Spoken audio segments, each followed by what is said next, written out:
Yo les postos, bienvenue dans cette nouvelle vidéo. Et oui, c'est la coupe des 90 000 abonnés, les postos. On était obligés, comme symbole, pour fêter ces 90 000 abonnés, les postos. Et vraiment, je vous remercie à tous. Vraiment, j'aurais jamais cru un jour avoir 90 000 abonnés. Donc, fallait fêter ça. Et voilà, je me suis fait un cornet de frites sur la tête. Donc voilà, les postos, hein. Likez si vous validez. Dites-moi en commentaire si vous validez. Est-ce que vous préférez la coupe avec les lunettes et sans lunettes? C'est vrai que sans lunettes, je me trouve un peu bizarre. Et avec les lunettes, je me trouve quand même un peu mieux. Il y en a qui disent que c'est mieux sans lunettes. Il y en a qui disent que c'est mieux avec lunettes. Qui croire, qui ne pas croire. Dites-moi si vous êtes dans la mode, si vous êtes styliste, pour me donner des conseils. Donc voilà les postos. Hein. Donc voilà, c'était la petite coupe des 90 000 abonnés. Je vous remercie amplement. Donc voilà, on tente des choses. Hein. On ne sait pas ce qui va arriver en plus au niveau de la santé. Donc on tente un petit peu le tout pour le tout. Voilà les postos. Donc voilà, donc on va commencer un petit peu avec cette vidéo. On va parler de beaucoup de choses qui m'ont déplu, notamment du côté de Marco Verratti. Et oui, on va commencer avec Marco Verratti, les postos, qui a donné un petit peu, on va dire, une sorte de interview à Canal Supporter PSG. Et il a dit quelque chose qui m'a vraiment très très énervé, où il a pris littéralement les supporters du Paris Saint-Germain et les gens pour des imbéciles. Où il dit, au cours de ces 8 années, je n'ai jamais pensé quitter Paris pour une autre équipe. Je me sens bien au PSG où je joue avec de nombreux champions. Voilà, conférence de presse via Canal Supporter. T'es sûr de ça, Marco? T'es sûr? Tu crois qu'on a Alzheimer? Tu crois qu'on est amnésique ou quoi? Tu crois qu'on ne se rappelle pas de 2017? T'es sûr et certain? Frérot, t'as pas le droit de dire ça. On se souvient tous de l'été 2017, quand tu as carrément, avec Mundo Deportivo, posé en une de Mundo Deportivo. Preuve à la pluie, monsieur Marco. Je sais que tu regarderas pas cette vidéo. Je sais pas si vous voyez bien, mais vous pouvez la trouver facilement sur Google. Il a posé avec le Mundo Deportivo en disant je veux aller au FC Barcelone. Et t'es en train de nous expliquer que t'as jamais eu envie de quitter le Paris Saint-Germain. Tu sais, même si c'était il y a 3 ans, on n'est pas amnésique. Donc moi j'ai rien contre Marco Verratti. C'est un joueur que j'apprécie, même si je pense hein, qu'il doit prouver encore plus, qu'il a des progrès à faire. Mais voilà, quoi qu'il en soit, c'est le meilleur milieu qu'on ait pour l'instant. On va voir ce que Rafinha et Monsieur Pereira proposent. Mais voilà, faut pas prendre les gens pour des imbéciles. D'ailleurs, hein, on voit encore un petit peu la médiocrité des journalistes, hein, parce que le mec qui a dit ça, qui pose la question, quand Verratti répond, tu dois lui dire mais t'as pas voulu partir en 2017 à Barcelone? Non, non, il lui dit pas. C'est là qu'on voit l'incompétence footballistique des journalistes qui ne posent jamais les bonnes questions. Donc Marco, voilà, on sait que t'aimes bien le Paris Saint-Germain, on sait que t'as ce club dans le cœur, mais on n'oublie pas quand même le feuilleton Barça en 2017. On passe à Moïse Kean qui lui vraiment est content d'être au Paris Saint-Germain. Hein. Donc il est un petit peu sorti du silence depuis son arrivée. Il a été prêté au club de la capitale par Everton durant toutes les dernières heures hein, du mercato. Donc voilà, il a expliqué un petit peu son choix de rejoindre le Paris Saint-Germain après Danilo Pereira et Rafinha. Moïse Kean est l'une des 3 recrues surprises de la fin du mercato du Paris Saint-Germain après seulement une saison à Everton, hein, 29 matchs de Première Ligue, 6 titularisations et seulement 2 buts avec les Toffees. Bah, il a quitté le nord de l'Angleterre, ou plutôt le nord-ouest, hein, le nord-ouest de l'Angleterre, pour débarquer dans l'Hexagone sous la forme d'un prêt d'1 an sans option d'achat. Et pour la première fois depuis que l'opération a été officialisée, Kean, qui se trouve actuellement avec sa sélection nationale, est sorti du silence pour expliquer son choix. Il cite c'est tout à fait vrai que j'aurais pu retourner à la Juventus, mais la décision a été prise avec ma famille et maintenant je joue dans le championnat français. Ce n'est pas la première fois que j'irai à Paris, j'y suis déjà allé et j'ai de la famille qui vit là-bas. J'espère apprendre beaucoup de cette expérience et pouvoir faire de bons résultats, a-t-il déclaré au micro de la chaîne télévision transalpine Rai Sport. Il poursuit je suis jeune, je peux toujours m'améliorer et j'aime le faire aux côtés de grands attaquants. Je progresserai grâce à leurs expériences. Ça ne me dérange pas du tout d'avoir quitté le football anglais. Je suis venu en France pour apprendre et avec Neymar, Kylian Mbappé, Mauro Icardi et Angel Di Maria, l'ancien Bianconero aura l'occasion d'en apprendre des choses à l'entraînement. Donc voilà pour Moïse Kean, hein, qui valide le choix du Paris Saint-Germain. Donc on va passer un petit peu maintenant à Julian Draxler, qui lui explique pourquoi il n'a pas quitté le PSG, hein, donc annoncé comme indésirable, mais n'ayant pas souhaité quitter le Paris Saint-Germain. Julian Draxler a raconté son mercato avant le match de l'Allemagne face à la Turquie il y a quelques jours. Il promet ne pas en avoir fait une histoire d'argent. pestiféré Julian Draxler au PSG. Je pense pas, hein, rejeté par une large partie des supporters. L'international allemand a vu sa situation se dégrader, hein, année en année, depuis son arrivée en janvier 2017, extrêmement peu utilisé par Thomas Tuchel durant la saison 2019-2020. Il n'a eu qu'un rôle mineur dans l'épopée européenne du Paris Saint-Germain, il faut bien se l'avouer. À un an de la fin de son contrat, même moins maintenant, il était clairement désigné comme un candidat au départ par la direction sportive du club, incarné par Leonardo. Malgré quelques intérêts divers du Zénith Saint-Pétersbourg au Bayer Leverkusen, le milieu offensif de 27 ans n'a jamais donné l'impression qu'il était proche de quitter le Paris Saint-Germain, ce qu'il a confirmé en marge du match international entre l'Allemagne et la Turquie, où il cite « Durant l'été, j'étais occupé à autre chose en raison de la situation sanitaire avec le coronavirus. C'était difficile de trouver un club qui aurait pu me convenir. Ça n'a pas été le cas, alors j'ai décidé de continuer à tenter ma chance à Paris », a-t-il exposé, relayé par Sport Bild. Donc on part sur un départ libre en fin de saison, à moins qu'ils arrivent à le vendre cet hiver, comme par exemple Tottenham a réussi à faire avec Eriksen. On vous rappelle, Eriksen a quitté Tottenham à 6 mois de la fin de son contrat pour 27 millions d'euros.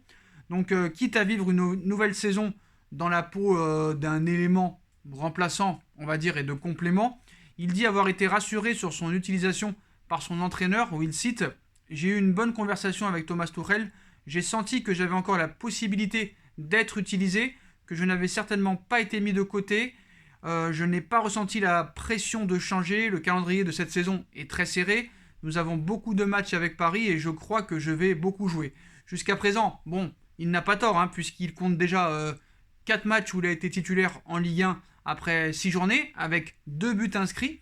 Il a même réussi quelques prestations, on va dire, un petit peu plus encourageantes.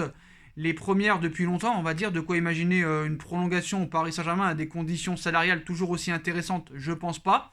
Pas forcément, puisque le joueur se dit prêt à regarder ailleurs à l'issue de la fin de son contrat, assurant que l'argent n'est pas une donnée prioritaire. Bien sûr, on va te croire, l'argent n'est pas prioritaire. Bien sûr, à 7 millions d'euros par an, c'est sûr que c'est pas très difficile de s'asseoir sur le banc. Il nous prend aussi pour des imbéciles.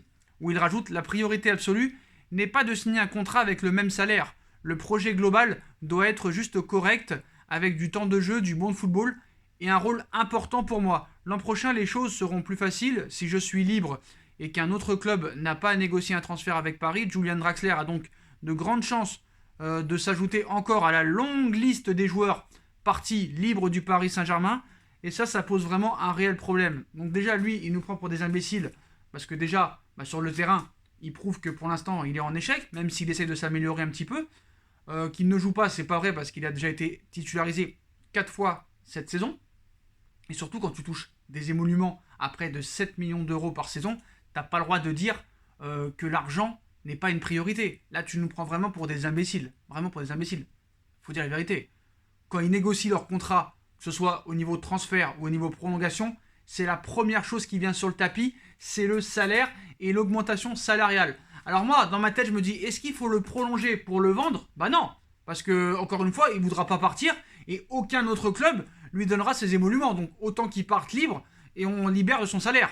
Mais il va falloir arrêter maintenant de laisser partir des joueurs libres. Donc maintenant, Leonardo est revenu depuis 1 an. C'est vrai que les Cavani, les Kwasi, les Aouchiche, les Meunier, les Thiago Silva étaient en fin de contrat. Peut-être qu'il n'a pas pu gérer tout ça. C'est peut-être pour ça aussi qu'il a prolongé Layvin Kurzawa. Layvin Kurzawa qui n'a pas un très gros salaire, surtout qu'il touchait 1,5 million d'euros par an, Kurzawa à l'époque, et là maintenant il touche le double, c'est-à-dire 3 millions.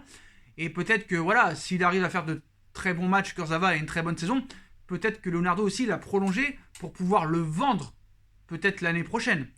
C'est peut-être pour ça que maintenant Leonardo et la direction ne feront plus la même erreur et peut-être prolonger des mecs avec des petits salaires et les faire monter en puissance et après les vendre. Bref, donc voilà. Bon, on enchaîne maintenant avec les infos mercato avant de revenir sur le cas Paris Saint-Germain et sur le transfert peut-être du siècle Kylian Mbappé qui arrive très vite. On est déjà au mois d'octobre, on sait qu'il y a un mercato au mois de juin, donc dans 9 mois c'est ça. La Juve et le Barça ont pensé à un échange Costa-Dembélé. Douglas Costa a finalement rejoint dans les derniers instants du mercato ses anciens coéquipiers du Bayern de Munich. Mais si on en croit les informations du quotidien italien Tuttosport, la Juve et le FC Barcelone avaient un accord pour effectuer un échange entre Ousmane Dembélé et Douglas Costa, assigné à un statut d'indésirable au Barça et celui dont les Turinois cherchent à se débarrasser à l'époque. à savoir Douglas Costa. Mais les deux joueurs n'ont pas la même cote sur le marché et celle du Français avait de quoi refroidir les ardeurs turinoises. Si rien ne s'est fait au cours de ce marché estival, nul doute que les Italiens reviendront à la charge cet hiver si la situation de l'ancien Rennais en Catalogne ne s'améliore pas. En plus, Ousmane Dembélé discute actuellement avec la Juve apparemment, mais il voulait faire un peu Arthur Pjanic, acte 2. Sauf problème, ils se sont rendus compte que Dembélé valait beaucoup plus sur le papier que Douglas Costa, alors que Monsieur Dembélé, ça fait 1 an qu'il joue plus au football.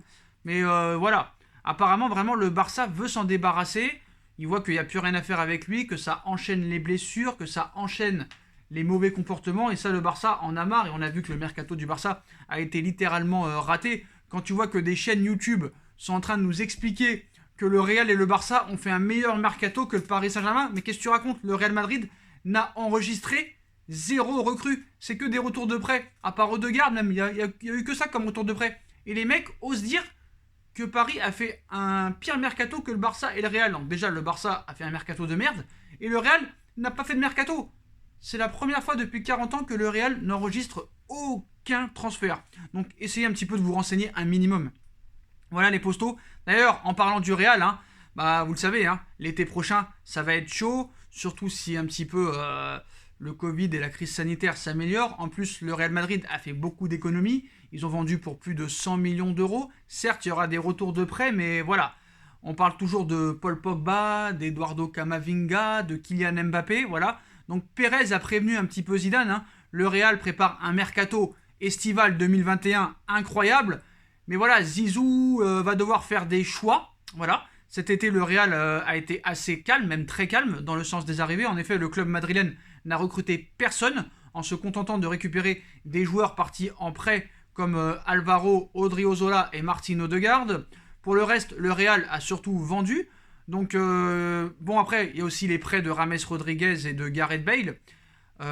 S'ils n'amènent pas d'indemnité de transfert pour le moment, permettent quand même au Real Madrid d'économiser 2 énormes salaires. Ensuite, il y a eu également les transferts secs de Sergio Reguilón à Tottenham pour 30 millions d'euros et celui de Hakimi à Dortmund pour 40 millions d'euros. Le journaliste espagnol Manu Sens en est persuadé. Cette opération dégraissage ne servirait qu'à préparer le terrain à l'arrivée de Kylian Mbappé, la star du Paris Saint-Germain, est en effet la grande priorité du président Florentino Pérez, qui compte bien rafler la mise après l'échec de 2017, excusez-moi. Pour Pérez, ce sera Mbappé apparemment en priorité et pas Paul Pogba par exemple. Donc pour ASTV, le Real souhaiterait faire de Kylian Mbappé le joueur le plus cher de l'histoire, battant ainsi le record instauré par le transfert de Neymar au Paris Saint-Germain à 222 millions d'euros. Mais pour cela, il faudra faire des choix. D'après les informations de Tuttosport, Florentino Pérez aurait prévenu Zinedine Zidane. Le club madrilène est prêt à faire un énorme effort pour arracher Mbappé au PSG, mais ce sera lui et personne d'autre. Pas donc de Paul Pogba, qui semblait être le grand rêve de Zidane à Madrid depuis de nombreuses années. D'ailleurs, Josep Pedrerol a récemment anticipé cela en annonçant sur El Chiringuito TV. Actuellement, le Real Madrid ne pense plus du tout à Paul Pogba. Donc Mbappé, déterminé à quitter le PSG doit-il vraiment s'inquiéter dans ce dossier? Il semblerait bien qu'un jour oui et un jour non. Ça dépend un petit peu les sources. Car si le Real représente certes un danger de taille, c'est surtout la volonté de Kylian Mbappé qui va vraiment décider de son avenir. Et la star du PSG ne semble pas vraiment vouloir faire des vieux os à Paris. Duncan Castle a en effet récemment révélé que Mbappé aurait expliqué à ses dirigeants ne pas vouloir s'éterniser au Paris Saint-Germain. Son contrat se termine en 2022. Et d'ici là, Mbappé et son entourage souhaiteraient réfléchir calmement à la meilleure solution. Donc, qu'est-ce qui va se passer? Pour l'instant, le Real Madrid est bien sûr le grand favori. Mais par exemple, le journaliste du Daily Record et du Times explique qu'il ne faudrait pas écarter l'irruption d'un top club comme Liverpool, Manchester United ou Manchester City dans ce dossier. Moi, ce que je pense réellement, Mbappé va avoir 22 ans. Le Real, je pense pas qu'ils vont mettre 230 millions d'euros sur un joueur qui, par exemple, n'a pas prouvé vraiment encore en Ligue des Champions. Par exemple, quand ils font venir Cristiano Ronaldo, il a gagné la Ligue des Champions déjà avec Manchester et la Première Ligue. La Première Ligue, c'est pas la Ligue 1.